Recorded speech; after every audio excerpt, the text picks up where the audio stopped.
Assalamualaikum, mari kita simak tausiah Ustadz Rifki Jafar Talib tentang tanda kebahagiaan akan datang padamu. Wa nastahdihi wa natubu ilaih. Wa na'udzu billahi min syururi anfusina wa sayyiati a'malina.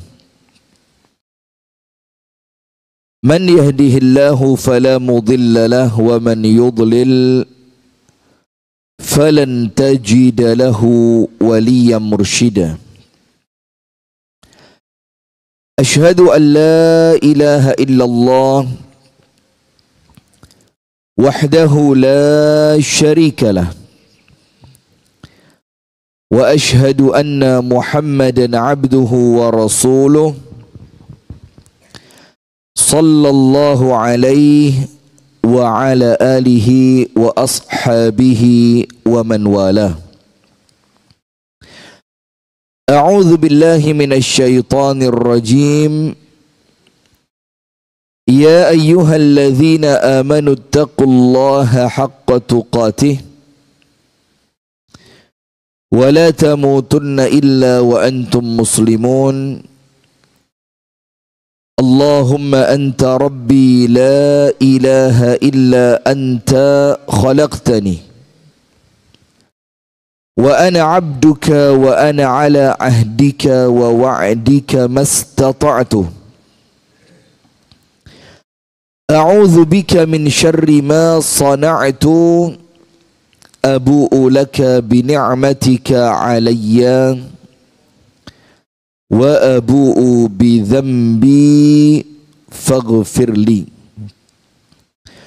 fa innahu la yaghfiru adh-dhunuba illa anta. Asbahna ala fitratil Islam wa ala kalimatil ikhlas wa ala dini nabiyyina Muhammadin sallallahu alaihi wasallam. Jazakallah khair. Wa ala millati abina Ibrahim hanifan musliman wa ma kana minal musyrikin, amma ba'du. Allahumma inna nas'aluka ilman nafi'a wa rizqan tayyiban wa amalan salihan mutaqabbala. Allahumma 'allimna ma yanfa'una wanfa'na bima 'allamtana wa zidna 'ilman wa hudan wa taufiqan, amin ya rabbal alamin. Hadirin sekalian, ibu-ibu dan bapak-bapak jamaah pengajian Masjid Al-Falah. Al-Falah ini namanya keren ini, Al-Falah.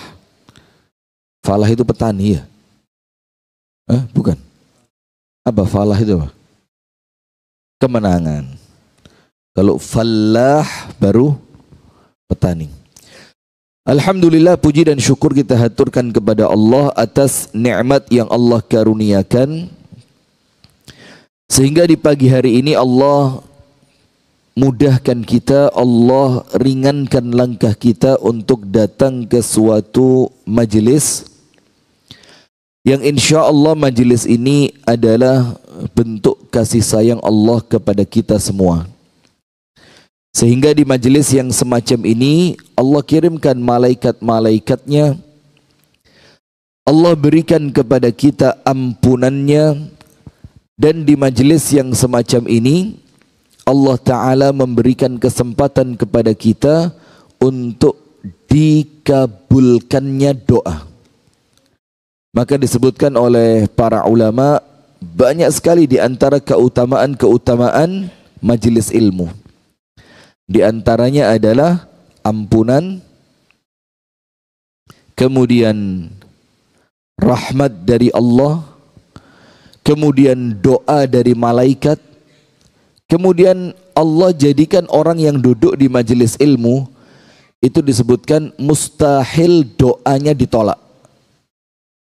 Itulah mengapa ada beberapa kisah di kalangan para salaf Itu mereka kalau sudah mulai merasa kok doa saya tidak kunjung dikabulkan. Itu tidak sedikit di antara mereka yang kemudian mereka mendorong doanya dengan majelis ilmu. Jadi mereka cari di mana ada majelis ilmu, mereka duduk di sana, mereka mengikhlaskan niatnya karena Allah, mereka menginginkan mendapatkan ilmu yang manfaat. Kemudian amal soleh talabul ilmi tersebut itu oleh mereka dijadikan bertawassul untuk dikabulkannya doa mereka. Dan tidak sedikit yang kemudian doanya oleh Allah diijabah. Dan mudah-mudahan kita semua mendapatkan itu. Amin ya rabbal alamin. Salawat beriring salam semoga tercurahkan kepada uswah kita baginda Nabi besar Muhammad sallallahu alaihi wasallam. Hadirin sekalian, mempersingkat waktu, tema kita adalah tanda Allah menginginkanmu bahagia. Jadi kalau kita berbicara tentang hadis, itu minimal ada 2 hadis minimal. Kalau kita teliti secara mudah saja, tidak perlu terlalu jelimet. Jelimet itu apa? Tidak ruwet. Jadi pokok Anda buka, Anda baca, Anda ngerti artinya, dapat itu. Yang pertama, dari hadis yang sahih, man yuridillahu bihi khairan yufaqihu fid din. Barang siapa yang Allah menginginkan kebaikan untuknya, untuk seseorang yang Allah inginkan kebaikannya tadi, apa yang akan Allah hantarkan kepadanya?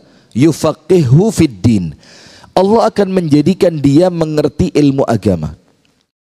Karena apabila seseorang itu memahami benar agama Islam ini, maka semua yang terjadi di dunia tidak akan menjadikannya sedih. Selain dia mengerti konsep takdir, dia juga mengerti ketika yang datang itu kebaikan dan disyukuri, maka itu menjadi berlipatnya pahala. Dan ketika yang datang itu adalah suatu musibah, maka dia ngerti bagaimana caranya bersabar. Dan musibah kalau disabari, selain dia menjadi ringan, dia pun menjadi ladang pahala. Itu hadis yang pertama. Man yuridillahu bihi khairan yufaqihu fid din. Orang yang mengerti agama, kayanya baik, kaya baik. Kalaupun Allah takdirkan miskin, tidak jadi masalah. Kalau Allah takdirkan dia memiliki jabatan dan kedudukan, insya Allah amanah. Tapi kalau Allah takdirkan dia menjadi rakyat biasa, ada yang dipanggil Pak Prabowo kemarin? Ada yang dipanggil? Tidak ada? Tidak ada ya, perwakilan Masjid Al-Falah tidak ada? Ya Allah, nanti saya ngomong Pak Prabowo, saya telepon nanti ya. Masa Al-Falah tidak ada perwakilan sama sekali? Tidak ada? Masya Allah. Coba saya tahu dari kemarin. Saya telepon itu siapa? Nggak tahu saya mau telepon siapa juga. Kalaupun dia Allah takdirkan menjadi rakyat biasa, tidak jadi masalah. Dia ngerti bagaimana menjadi rakyat yang baik. Sam'an wa ta'atan, senantiasa memberikan kontribusi yang positif. Itu kalau ngerti ilmu. Nah, dalam keadaan kita punya banyak contoh, tidak usah dari saya, antum semua bayangin saja, nanti ketemu itu. Orang-orang yang merasa kekayaannya mendatangkan kebahagiaan, dalam keadaan orangnya tidak ngerti ilmu. Maka kami punya satu makalah baik. Makalah itu ya kata-kata hikmah lah ya. Orang sekarang bilangnya quotes. Itu yang saya ambil dari paman saya waktu di Jakarta dulu. Paman saya ngeliat satu orang itu mau berhentiin taksi di Jakarta. Tapi taksi itu di seberang jalan. Padahal kalau diberhentiin aja, itu taksi bisa putar balik mendatangi Anda. Tapi itu orang dengan susah payahnya, dengan penuhnya jalanan di Jakarta, dia berusaha nyebrang. Dibel sama motor, dibel sama mobil, dia panik. Terus ketika paman saya lihat kejadian itu, dia bilang apa? Rifki, pinter dulu, baru kaya. Karena banyak orang sekarang kaya itu nasib aja. Nasib. Dia dapat proyek apa, dia nggak sengaja tiba-tiba jadi orang. Akhirnya kekayaan itu tidak menjadikan derajatnya dia naik, tidak pula meningkatkan kebahagiaannya dia. Yo, kebetulan kaya. Itu kalau bahasa mereka. Kalau bahasa kita, Allah takdirkan dia kaya. Tapi kalau tidak punya ilmu, berapa banyak orang kaya yang rumahnya berantakan, rumah tangganya berantakan. Ada apa enggak? Enggak ada ya? Ada. Orang kaya rumah tangganya apa? Berantakan. Istrinya kemana, suami kemana, anak di mana? Karena apa? Karena ternyata memang kalau kita pelajari, bukan itu tempatnya kebaikan. Walaupun orang kaya baik, ya enggak sedikit. Banyak juga. Tapi bukan karena kayanya, tapi karena ilmu dan ibadahnya. Didukung dengan kekayaan. Kemudian tidak pula dengan jabatan ataupun yang lain. Karena memang intinya disebutkan ketika Allah menginginkan seorang hamba itu mendapatkan kebaikan, kuncinya ilmu.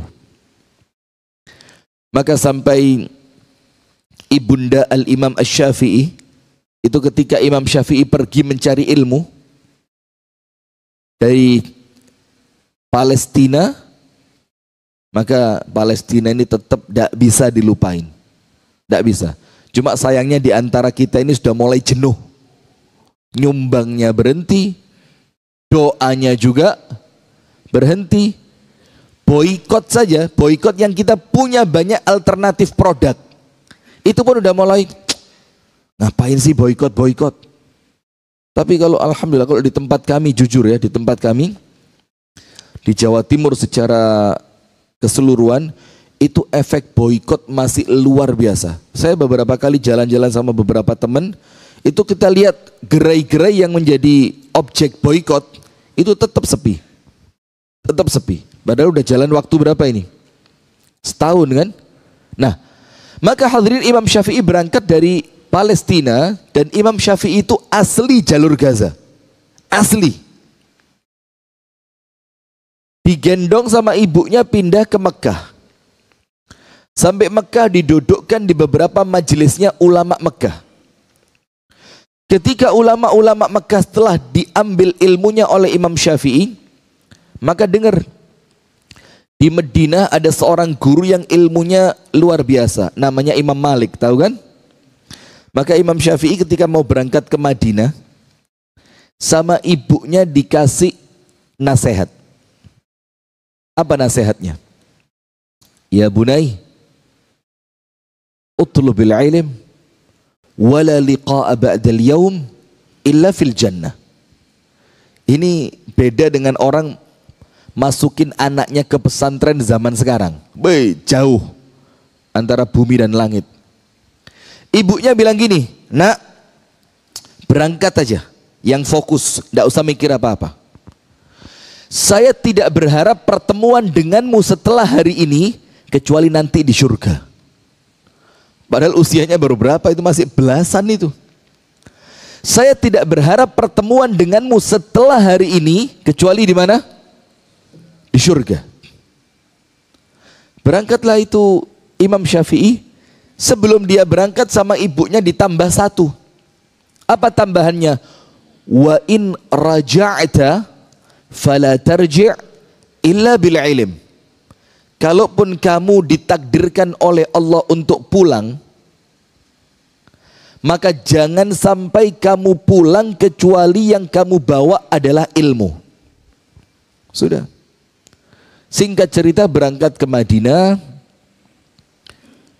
mengambil ilmu dari Imam Malik bin Anas, alimu al-Madinah fi zamanihi. Oleh Imam Malik dikirim ke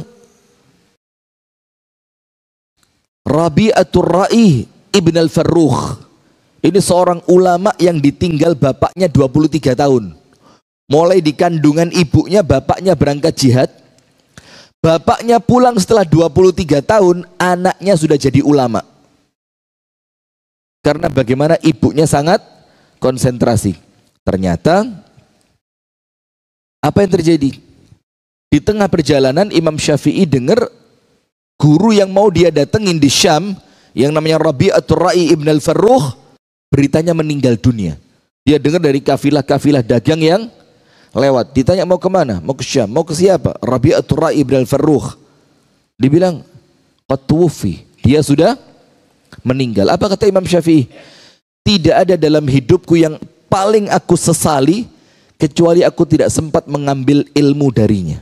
Jadi penyesalan itu bukan gara-gara nggak dapat proyek, gara-gara tidak dipanggil ke Kertanegara. Nggak paham antum. Telat ketawanya, nggak seru. Tapi kemudian penyesalan itu adalah ketika datang seorang guru membawa ilmu tapi tidak sempat kita ambil ilmunya. Tahu Imam Ahmad bin Hanbal ketika usianya sudah tua, itu tidak ada pakaian Imam Ahmad yang bersih, tidak ada. Bukan kemudian Imam Ahmad kotor, ya enggak. Tapi apa? Hampir semua pakaiannya Imam Ahmad itu ada bercak noda tinta. Karena dia tidak peduli. Yang penting ilmu dapat. Suatu hari ada seorang ahli hadis datang ke tempatnya Imam Ahmad. Dan Imam Ahmad dengarnya terlambat. Apa yang terjadi? Ini ahli hadis akan segera pergi. Padahal di waktu tersebut Imam Ahmad sudah ahli hadis yang terkemuka. Tapi tidak menghalangi dia untuk cari ilmu. Diangkat ujung gamisnya sampai batas pinggul. Dipegang sendalnya dengan tangan kiri. Maka Imam Ahmad langsung lari. Gak mau ketinggalan itu ahli hadis karena dia mau segera pulang. Qadarullah ketika Imam Ahmad lari bertepatan dengan anak kecil yang sedang main-main. Temennya Imam Ahmad lihat, ya Allah, udah tua masih main sama anak kecil, kok larinya bareng? Ditanya sama muridnya, ila aina ya Aba Abdillah ma'as sibyan? Abu Abdillah, sama anak-anak kecil ini kamu mau kemana? Terus ditanya, wa ila mata hakadha? Sampai kapan kamu mau seperti ini terus? Imam Ahmad lihat, dia lagi. Antum tahu enggak dalam hidup ini kadang-kadang yang ngerecokin hidup kita orangnya yo itu aja. Iya benda. Di keluarga yo itu aja. Di masjid orangnya, masjid juga ya. Di masjid orangnya juga itu aja. Di masyarakat juga. Jadi memang sengaja Allah datangkan mereka sebagai ujian. Maka Imam Ahmad lihat, ila mata, mau sampai kapan katanya? Apa kata Imam Ahmad? Ilal maut, sampai mati. Sampai kapan? Sampai mati. Maka ada satu makalah keren dari Imam Ahmad. Apa itu?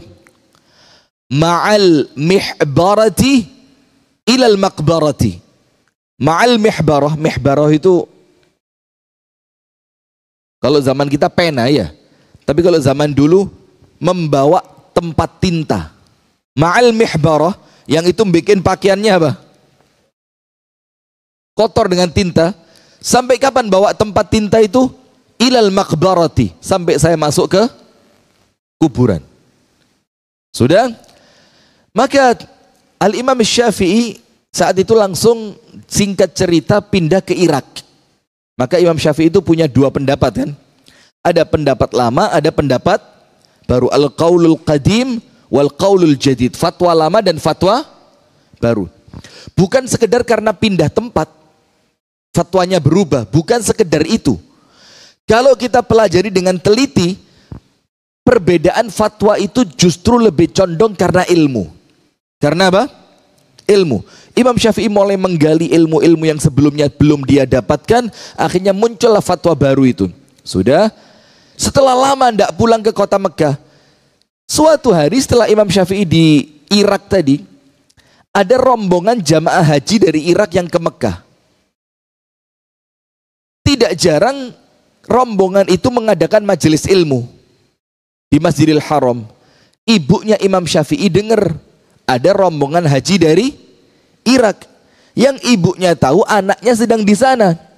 Itu orang-orang Irak itu cerita, qala imamuna wa syaikhuna wa muallimuna Muhammad ibn Idris Syafi'i al-Makki. guru kami, imam kami mengatakan yang namanya Muhammad ibnu Idris Asy-Syafi'i. Ibunya dengar, kok kayak nama anak saya ini. Diulang lagi sama orang Irak tadi, rombongan orang Irak. Dikatakan oleh guru kami Muhammad ibnu Idris Asy-Syafi'i. Muhammad ibnu Idris, terus terulang. Sampai setelah majelis itu selesai, itu ibunya mendatangi guru di majelis tadi. Kamu tadi bilang Muhammad ibnu Idris Asy-Syafi'i. Dibilang siapa dia? Oh, itu guru kami.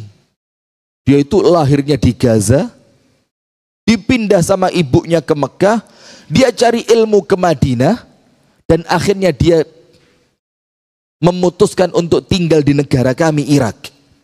Kata ibunya, itu anak saya. Ah, yang benar. Ini orang sampai apa ya, sampai gak percaya. Masa kamu ibunya itu? Dan ini pernah kejadian sama saya. Ya bukan saya kemudian kayak Imam Syafi'i, ya jauh. Tapi maksudnya kisahnya itu mirip. Suatu hari umi saya dapat kiriman video pendek dari Belanda. Dari Belanda. Dikirimkan ke Indonesia. Pas umi saya ada acara kajian keluarga. Ada satu orang yang punya kerabat di Belanda ngomong, Kak, iki lo Kak, aku oleh kiriman video tekok Belanda Kak. Ngerti bahasa Inggris ya? Kak, ini saya dapat kiriman video dari Belanda. Wih, ustadznya Kak, Masya Allah katanya. Ini tinggalnya di Jakarta sana Kak katanya. Sok tahu banget kan. Maka orang itu kalau nggak tahu mendingan diem daripada malu. Serius nih, mendingan apa?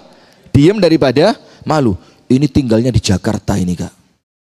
Terus umi saya lihat videonya. Lah ini kan anak saya. Itu orang bilang apa? Ya nggak mungkin tak Kak katanya. Nggak mungkin, ini tinggalnya di Jakarta. Sampai seperti itu. Jadi artinya subhanallah, orang itu akan lebih bagus kalau dia diem ketika tidak tahu, daripada kemudian kelihatan sok tahu tapi dengan gayanya yang sok tahu ternyata salah, keliru. Ini malunya minta ampun. Mendingan apa? Diem. Nah sudah, maka ibunya bilang itu anak saya. Setelah dikonfirmasi ternyata betul, maka ibundanya Imam Syafi'i ngasih pesan. Ya sudahlah, kalau kalian pulang, bilang sama anak saya disuruh pulang ke Mekah. Qad tala safaru. Safarnya dia sudah terlalu panjang. Maka saya bilang aja, ibunya minta dia pulang. Setelah rombongan haji ini balik ke Irak, diceritakan kepada Imam Syafi'i ketemu sama ibunya. Ibunya pesan dia disuruh pulang. Maka Imam Syafi'i mengumumkan, sudah ya murid-murid, ini waktu perpisahan kita. Insya Allah bulan depan saya akan pulang. Jadi kan orang zaman dulu tidak seperti kita Pak. Pengen pulang pesan tiket jalan. Orang zaman dulu itu perlu menyiapkan kendaraannya, menyiapkan nanti bekal makanannya yang tidak rusak ketika di jalan. Sehingga makan waktu yang cukup panjang. Setelah 1 bulan, murid-murid Imam Syafi'i itu panik. Ini guru kita mau pulang. Tidak mungkin kita biarin dia. Kita ada yang mengumpulkan makanan, ada yang mengumpulkan harta, ada yang mengumpulkan perhiasan, lengkap. Sampai ketika waktu kepulangan Imam Syafi'i, itu Imam Syafi'i pulang ke Mekah kayak kafilah dagang. Untanya sekian, kudanya sekian, kainnya sekian, luar biasa. Sudah Imam Syafi'i karena tidak minta-minta, dibawalah itu, bawa rombongan Imam Syafi'i. Sampai di kota Mekah, ya tentu ceritanya tidak seringan itu ya, tapi kan kita mempersingkat aja. Sampai di kota Mekah, muridnya disuruh turun. Murid, cari rumah ibu saya, bilang anaknya izin untuk masuk ke kota Mekah. Tidak seperti anak sekarang, pulang setelah merantau 5 tahun, ibunya diprank. Ibunya lagi cuci piring, tiba-tiba dia di belakangnya, dikerjain pakai masker segala macam. Inilah haula wala quwata. Sejak kapan cerita ibu di prank itu, sejak kapan? Ini kan namanya anak teladan ini ya. Ini anak soleh yang luar biasa solehnya. Ini masuk surganya ini nanti tanpa hisab, tanpa azab ini. Yang suka ngeprank ibunya itu. Prank. Ini ibunya seneng, kaget, malah mati. La haula wala quwata illa billah. Sudah. Ketika itu murid ketemu rumahnya ibunda Imam Syafi'i, sama ibunya ditanya, wa ma ma'ahu, Anak saya pulang, dia minta izin untuk masuk, siap. Terus ibunya tanya, wa ma ma'ahu, dia bawa apa? Ini si murid tidak tahu ini. Dikira muridnya, kalau si anak datang ke depan ibunya, hartanya banyak, ibunya bakal apa? Anakku betul itu. Diceritain, untanya sekian, kudanya sekian, kain sutranya sekian, perhiasannya sekian, murid-muridnya yang ikut sekian. Kata ibunya apa? Murhu bi an yarji'a ilal Irak. Bilang sama anak saya, suruh balik pulang ke negeri Irak. Muridnya panik. Ini perasaan dulu dia yang nyuruh pulang. Setelah itu anak pulang, kenapa sekarang disuruh balik? Sudah, balik dia ke Imam Syafi'i. Saya kok nggak ngerti sama ibu Anda ya. Kenapa? Dia nyuruh Anda pulang, sekarang Anda minta izin untuk masuk, tinggal deket aja. Ternyata Anda disuruh balik ke Irak. Imam Syafi'i tahu, pasti ada yang salah ini. Tadi ibu saya tanya sama kamu apa? Dia bawa apa? Jawabanmu apa? Yo saya jawab semua ini. Saya sebutkan satu persatu. Keliru kamu. Karena ibu saya dulu ngomong, jangan balik kecuali hanya membawa ilmu. Sudah, apa yang terjadi? Itu hartanya Imam Syafi'i yang dibawa dari Irak, itu dibagikan kepada fakir miskin di Mekah. Sampai konon ceritanya, maaf ya ini konon karena memang riwayatnya macam-macam. Hari itu di Mekah orang miskinnya habis. Saking banyaknya harta yang dibagikan oleh Imam Syafi'i. Setelah hartanya habis, muridnya disuruh balik ke ibunya. Bu, aman. Dia minta izin masuk. Dia bawa apa? Ludes. Tidak punya apa-apa. Kecuali dia datang membawa ilmunya. Apa kata ibundanya? Ahlan bisyafi'i. Kalau begitu sekarang, selamat datang anakku. Coba lihat. Ini ibu yang betul-betul mendukung pendidikan anaknya. Ketika berangkat, tidak diiming-iming pulang. Jangan khawatir nak, pondok sekarang gampang kok nak. Nanti seminggu sekali bisa lah kita ketemu ya. Tidak begitu, dibilang apa? Jangan berharap pulang, jangan berharap ketemu kecuali nanti di surga. Kemudian yang kedua, ketika ibu itu ngerti, ini yang dicari sama anakku ilmu, bukan uang. Maka jangan dibikin panik. Kamu kalau masuk pesantren nanti kerjamu apa ya? Terus kamu kalau masuk pesantren kira-kira bisa kaya enggak ya? Coba bayangin. Ini cari ilmu tapi orientasinya salah. Wong cari ilmu kok orientasinya kaya. Kalau orientasinya kaya jadi wirausaha. Itu kaya insya Allah. Atau jadikan anak Anda presiden. Insya Allah nanti. Mustahil miskin itu. Kita punya presiden berapa banyak? Tidak ada yang miskin kan? Semuanya Masya Allah. Nah sudah. Maka ketika orang itu mencari ilmu, maka bukan kekayaan yang dia cari, tapi apa? Kebahagiaan. Karena Allah meletakkan bahagianya itu, ketenangannya itu, kebaikannya itu, kenyamanannya itu di dalam ilmu yang dia punya. Maka dikatakan oleh para ulama di zaman dulu ketika ngomong sama murid-muridnya, ketika muridnya cari ilmu dibilang apa? Tasiru ala tariqi mahabbatillah waridahu. Ketika ada murid-muridnya yang datang untuk cari ilmu, gurunya bilang apa? Kamu sedang berjalan di suatu jalan yang akan mengantarkanmu pada kecintaan Allah dan keridhoannya Allah. Jadi kalau cinta dan ridhonya Allah sudah didapatkan, dunia itu kayaknya bukan sesuatu yang penting lagi. Karena dia telah mendapatkan apa? Cinta dan ridho dari Allah. Itu hadis yang pertama. Man yuridillahu bihi khairan yufaqihu fiddin. Kalau ngerti ilmu agama, apapun yang terjadi mudah. Kaya baik, miskin baik. Maka itulah kenapa pendidikan Islam ini jamaah, ini perlu kita koreksi bersama ya. Karena ini tugas kita. Karena nanti yang bakal dididik siapa? Yo anak kita, cucu kita kan begitu. Kalau sampai pendidikannya salah seperti sekarang, Anda tahu ada di YouTube itu, Anda buka nanti,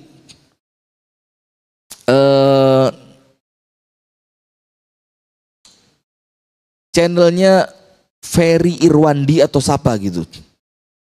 Itu dia punya satu konten, itu dia membahas apa? Kegagalan pendidikan di Indonesia. Baru belum lama, sekitar sebulan yang lalu.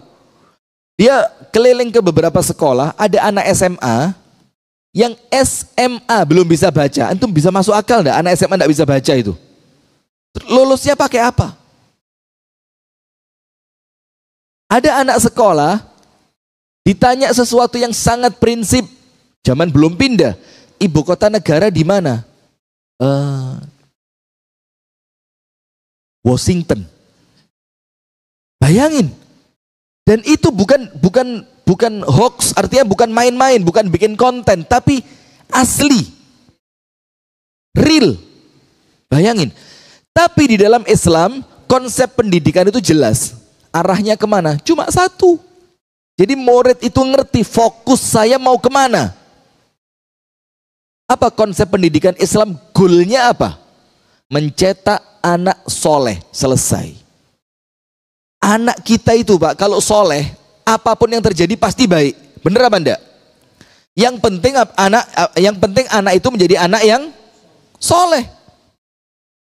Dia mau kerja di sini baik, kerja di situ baik, dia mau punya istri ini baik, dia mau punya istri itu baik, dia macam-macam. Pokok hatinya soleh, selesai urusan. Maka semua pendidikan Islam itu arahnya ke sana.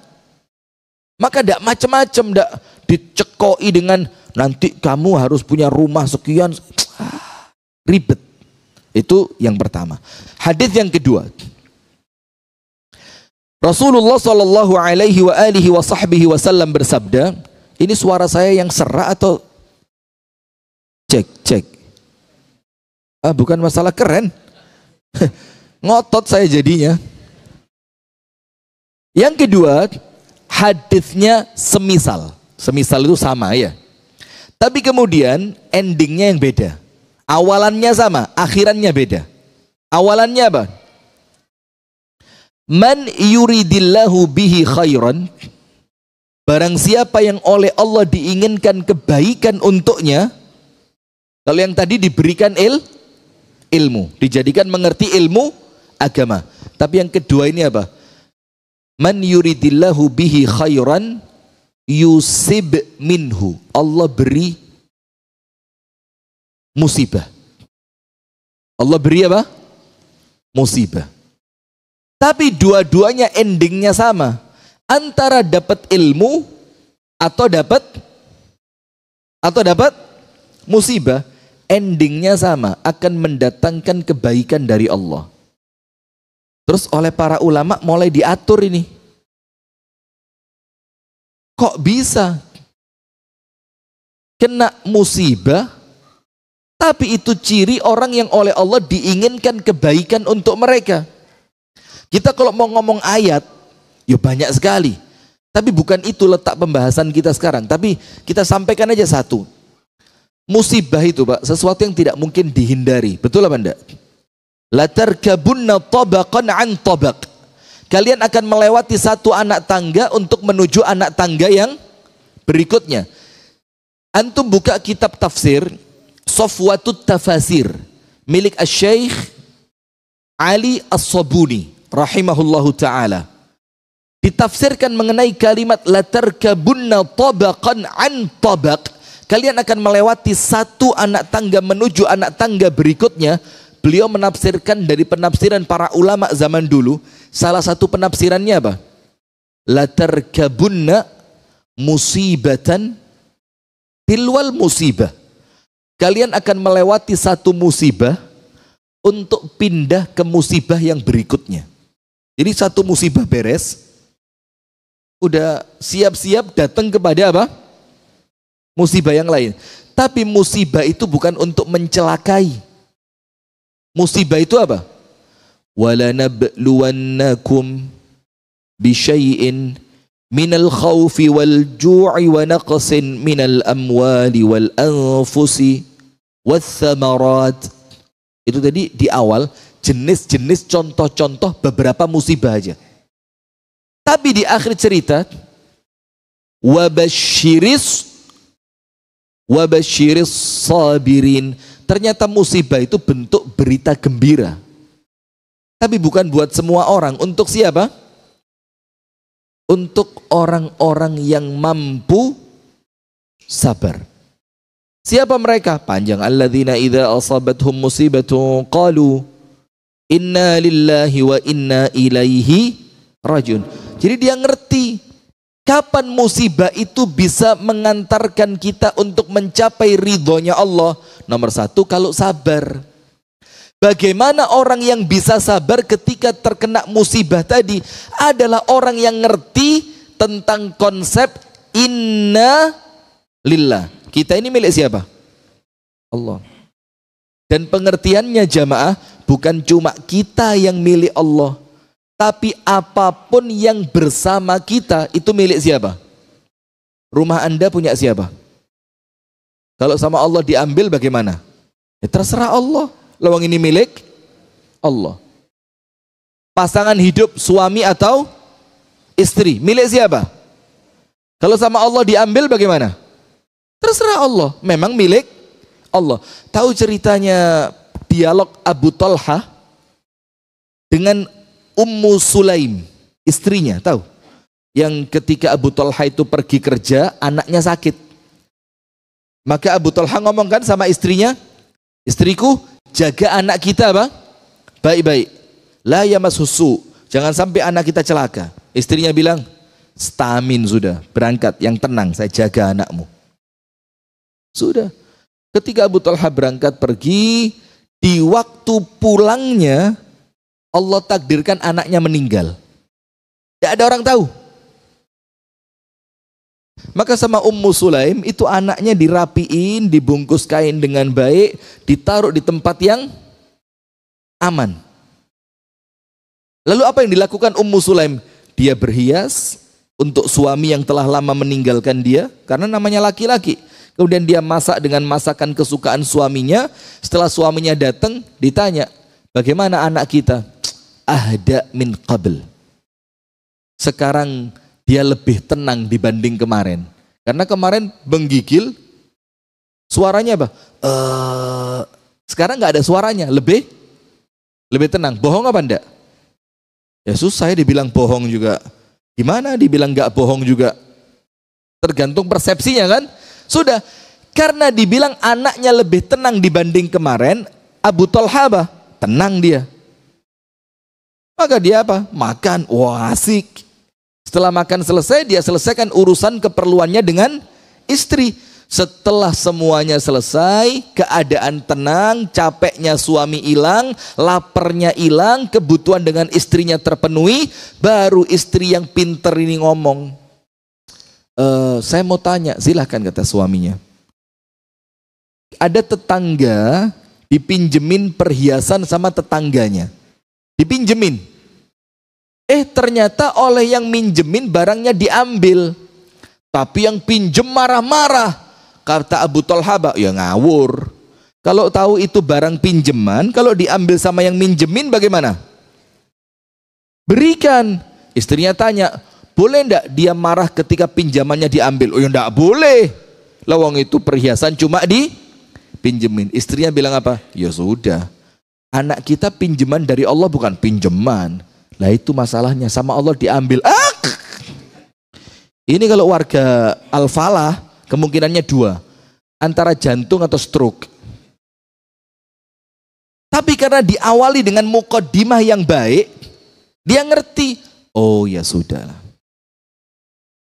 Kenapa enggak ngomong dari tadi malam, kata suaminya.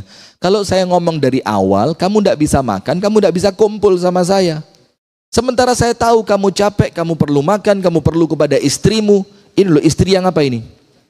Kalau istrinya model begitu Pak, 4 pun enggak apa-apa Pak. Tapi kalau seperti yang ada sekarang, 1 aja lebih kayaknya. Betul begitu? Kelihatan saya ada CCTV-nya ibu-ibu itu. Tapi kok untungnya nggak jelas warnanya. Kalau jelas, Masya Allah. Tadi malam di Masjid Muhammad, saya kira ibu-ibu di belakang jauh. Ternyata di atas tuh deket. Saya takut ini kita ceramah macam-macam langsung loncat ini. tuh kita dianggap apa? Sasaran batunya Hamas kepada Israel. Ibu-ibunya Hamas, kitanya apa? Na'udzubillah min dzalik. Nah, sudah. Maka ini konsep innalillah.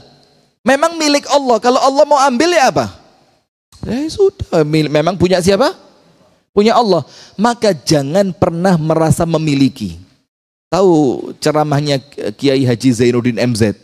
Allah yarhamu, ya, ini zaman dulu. Kemudian diulang lagi oleh Kiai Haji Abdullah Gimnastiar. Kemudian terulang sampai sekarang. Apa kata Kiai Haji Zainuddin MZ? Semoga Allah merahmati beliau, amin. Itu beliau bilang, ilmu paling nyaman itu untuk hidup di dunia itu filosofinya tukang parkir. Faham kan? Filosofinya siapa? Tukang parkir. Mobilnya banyak, motornya juga banyak. Ada tukang parkir sombong? Padahal mobilnya dia banyak, motornya banyak. Kenapa? Karena dia yakin betul ini bukan punya saya, ini cuma apa? Titipan. Bahkan ketika yang punya datang, dia tidak marah, malah dikasih aba-aba. Mundur. Op. Kiri dikit, patah. Sampai ada kalimat patah-patah. Jadi kayak jogetan itu ya, patah-patah itu. Patah, sip, op. Tunggu dulu Pak, masih ada motor. Ya, sip, jalan. Tit. Ikhlas betul dia. Kenapa? Tidak punya konsep memiliki. Konsepnya apa? Dititipi. Kalau begitu Pak, ada yang silih berganti pulang dan pergi dalam hidup kita, itu kita akan merasa tenang aja. Kenapa? Karena memang semuanya milik Allah. Itulah innalillah. Bukan cuma kita yang milik Allah, tapi apa yang bersama kita itu juga milik Allah. Dan repotnya Allah itu kadang-kadang ngambilnya tidak pakai janjian.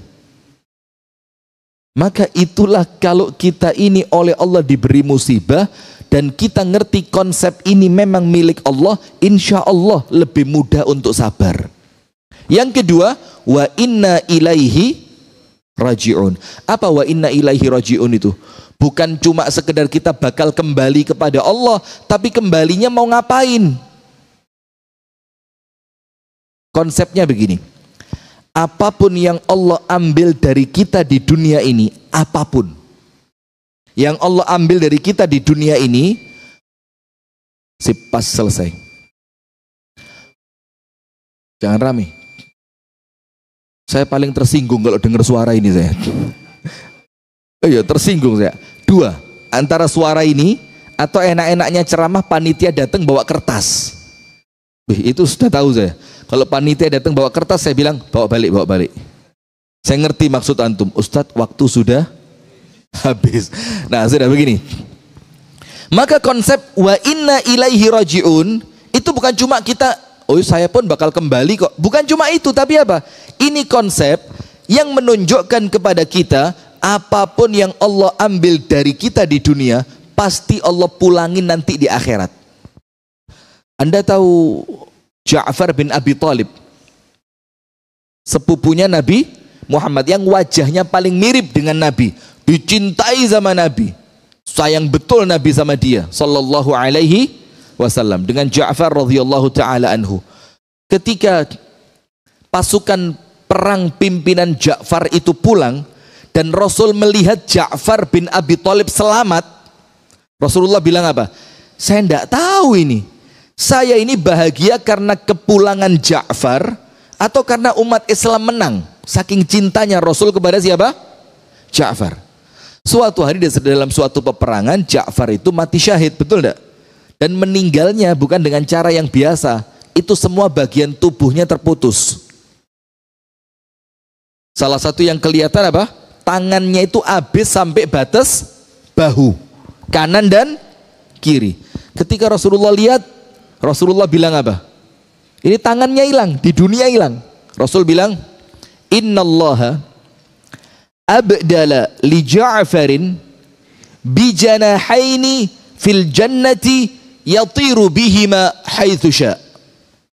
Allah gantikan kedua tangan Ja'far yang putus ini, Allah ganti dengan dua sayap di surga yang dia boleh terbang kemanapun dengan dua sayap itu di surga sana. Jadi apa yang Allah ambil di dunia bakal Allah pulangin di mana? Di surga. Kemudian orang yang Allah uji dengan buta kedua matanya, kalau dia sabar, Allah ganti dengan apa? Surga. Jadi konsepnya begitu. Sehingga ketika kita tahu oleh Allah diambil terlebih dahulu sebelum kita, maka kalau nanti kita pulang, kita bakal minta balik sama Allah. Sehingga konsep wa inna ilaihi raji'un itu konsepnya apa? Ya Allah, waktunya saya minta kembali apa yang telah engkau ambil sebelumnya. Maka pulang kepada Allah itu tenang. Kenapa? Karena pulang dalam keadaan dia tahu sudah ditunggu oleh pahala. Karena kita tahu yang diambil berangkatnya ke sana, yang menyusul bakal juga ke sana, sehingga akan ketemu di sana. Nah, itulah konsep wa inna ilaihi raji'un. Maka kalimat apabila Allah menginginkan kebaikan untuk seorang manusia, maka Allah akan datangkan musibah kepadanya, yaitu karena musibah ini kalau kita ngerti itu bentuk cintanya Allah. Kalau kita faham bagaimana ilmunya, musibah itu tidak akan menakutkan untuk kita. Walaupun, maaf, yo jangan nantang, musibah kok nggak datang-datang ya? Udah sebulan nggak dapat musibah ini, ya nggak boleh juga. Karena Rasulullah mengajarkan, idza sa'altumullah fas'alullah al-afiyah. Kalau minta kepada Allah, jangan minta yang jelek-jelek. Mintanya apa? Sehat, wal-afiyat, tidak ada masalah, tidak ada musibah, ibadah baik, meninggal husnul khatimah. Itu yang kita minta. Jangan sampai, oh kalau perlu musibahnya langsung 24 ya Allah. Jangan satu, nanggung. Loh, tidak boleh. Ada seorang sahabat mau meninggal, dikunjungi sama Nabi Muhammad. Ketika Nabi Muhammad mengunjungi, sahabat ini bilang apa? Ya Allah, kalau saya ada dosa-dosa yang ketinggalan di dunia belum engkau ampuni, timpakan semua itu sekarang ketika sakaratul maut, supaya nanti kalau saya meninggal selesai urusan dosa itu. Apa kata Rasulullah? Wallahi la tutiquh. Demi Allah, kalau Allah kasih semuanya sekarang, kamu tidak akan kuat. Jadi tidak boleh minta jelek di dunia, itu tidak boleh. Terus Rasulullah bilang apa? Wa idza sa'altumullah fas'alullah al-afiyah. Kamu kalau mau minta sama Allah, kalau masih bisa berdoa, doanya yang apa? Yang baik-baik saja. Tahu Nabi Yusuf? Anda buka sebagian kitab tafsir. Ketika Nabi Yusuf mengatakan, Rabbis sijnu ahabbu ilai mimma yad'unani ilai. Ya Allah, masuk penjara lebih saya suka. Lebih saya suka dibanding ngikutin kemauan perempuan itu. Maka karena Nabi Yusuf dari awal ngomong penjara lebih saya suka, masuk mana? Penjara. Dikatakan walau sa'alallah al-afiyah la'afahu. Kalau Nabi Yusuf itu mintanya selamat, maka Allah akan selamatkan dia. Itu loh faktor lisan ini juga apa? Harus hati-hati. Nah, maka jamaah sekalian, perhatikan dua perkara ini. Kalau Allah menginginkan kebaikan kita dengan ilmu, ternyata kita tidak berilmu, maka Allah akan datangkan kebaikan itu lewat musibah. Maka daripada milih baik dengan musibah, mendingan kita memilih datangnya kebaikan lewat ilmu. Maka pilihannya cuma dua ini. Maka Imam Syafi'i mengatakan apa? Kalau tidak sabar dengan capeknya menuntut ilmu, kamu harus sabar dengan pahitnya kebodohan sepanjang umurmu. Maka pilihannya cuma dua. Sabar dengan beratnya ilmu, atau harus sabar merasakan pahitnya kebodohan. Maka saya ingat betul nasihat dari Kiai Haji Abdullah Sahal Gontor. Jadi istri saya itu lulusan Gontor. Dan Kiai Haji Abdullah Sahal itu kalau ngomong sama murid-muridnya itu kayak seorang bapak ngasih tahu anaknya. Percis seorang bapak ngasih tahu anaknya. Salah satu yang beliau bilang apa? Nak, mendingan nangis sekarang daripada nangisnya nanti. Mendingan pisah dengan orang tuamu sementara sekarang daripada pisah dengan orang tuamu yang tidak bisa kembali lagi nanti. Maksudnya apa?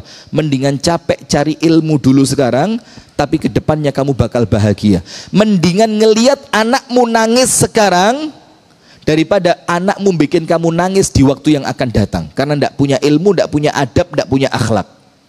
Maka perpisahan sementara untuk ilmu itu tidak jadi masalah.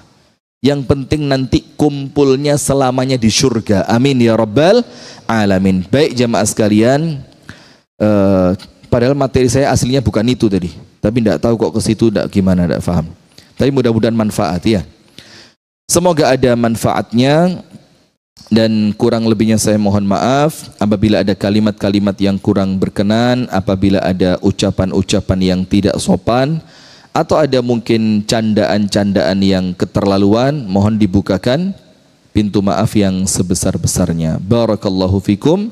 Kita tutup dengan doa kafaratul majlis. Subhanakallahumma wa bihamdika asyhadu an la ilaha illa anta astaghfiruka wa atubu ilaik. Kurang dan lebihnya mohon maaf. Assalamualaikum warahmatullahi wabarakatuh.